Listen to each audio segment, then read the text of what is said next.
Naupang tete Hmangaihtu lalisu Mana kovela ilo kalaikan Naupang tete kanenahan kaltirula narsu Iti kasha intuna karon panse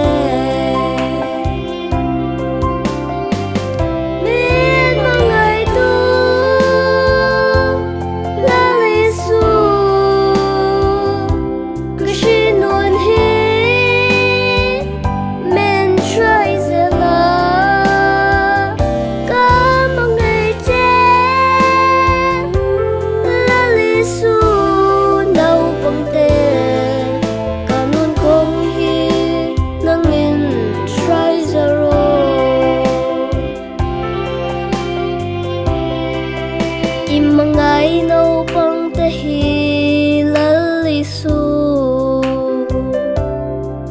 Swaturak lem na laka min vengla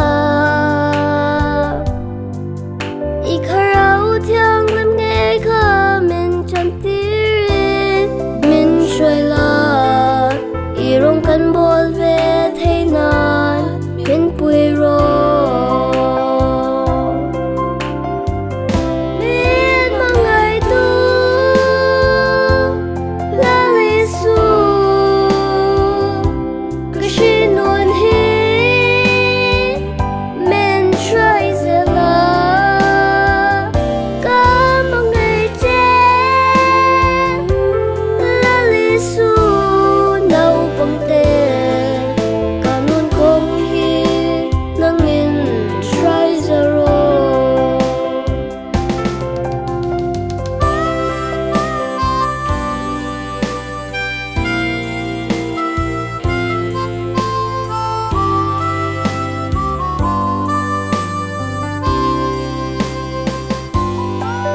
Christian nundan thazir tir tunule pa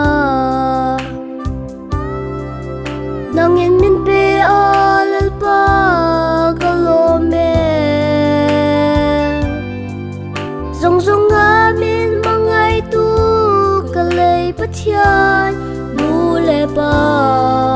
Antu oi thay nan lal pa min puiro